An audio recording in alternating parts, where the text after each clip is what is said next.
21শে November শুক্রবার সকাল 10টা বেজে 38 মিনিট নরসিংদীর মাধবদী থেকে উৎপন্ন 5.7 মাত্রার ভূমিকম্পে কেঁপে ওঠে রাজধানী সহ আশেপাশের অঞ্চল। ভূপৃষ্ঠ থেকে মাত্র 10 কিলোমিটার গভীরে হওয়ায় ঝাঁকুনি ছিল তীব্র, সাম্প্রতিক বছরের সবচেয়ে শক্তিশালী। এই ভূমিকম্পে শিশুসহ 10 জন নিহত হন এবং 6 শতাধিকের বেশি মানুষ আহত হয়েছেন। বহু ভবন, দেয়াল ও পুরনো স্থাপনা ক্ষতিগ্রস্ত হয়েছে।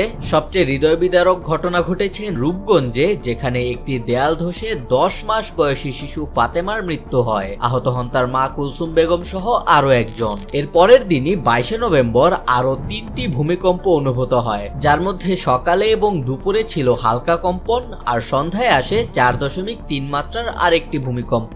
যদিও দ্বিতীয় দিনের ভূমিকম্পগুলো মিলিয়ে গুরুতর কোনো ক্ষয়ক্ষতির খবর পাওয়া যায়নি, তবে টানা কম্পনে মানুষের আতঙ্ক বেড়ে পৌঁছেছে চরমে। ভূমিকম্পের ভয়াবহতা শুধু বাংলাদেশেই থেমে থাকেনি। শুক্রবার একই সময়ে মিয়ানমার উপকূলে 5.3 মাত্রার ভূমিকম্প আঘাত হানে। তাছাড়া বাংলাদেশের ভূমিকম্পের প্রভাব পড়ে থাইল্যান্ডেও। বিশেষজ্ঞদের মতে এটি অঞ্চলটিতে টেকটনিক চাপ দ্রুত বাড়ার ইঙ্গিত। গবেষণা বলছে বাংলাদেশের নিচে লুকিয়ে আছে এক বিপজ্জনক হুমকি। কলম্বিয়া বিশ্ববিদ্যালয়ের গবেষণা থেকে গঙ্গা ব্রহ্মপুত্র অববাহিকায় একটি গোপন ফল্ট শনাক্ত হয়েছে, ভবিষ্যতে যার 9 মাত্রার ভূমিকম্প ঘটানো পর্যন্ত সক্ষমতা রয়েছে। 2023 সালের এক রিপোর্ট অনুযায়ী বাংলাদেশ ও আশেপাশের টেকটনিক প্লেটে 400 থেকে 1000 বছর ধরে চাপ জমছে। সম্ভাব্য ভূমিকম্পের মাত্রা 8 থেকে 9 রিক্টার পর্যন্ত হওয়ার সম্ভাবনা আছে। এতে ক্ষতিগ্রস্ত হতে পারে 14 কোটিরও বেশি মানুষ। ঢাকার ঘনবসতি ও দুর্বল ভবন কাঠামো এটিকে উচ্চ ঝুঁকির শহরে পরিণত করেছে। তবে দেশের সবচেয়ে বিপজ্জনক অঞ্চল সিলেট, যার নিচ দিয়েই গেছে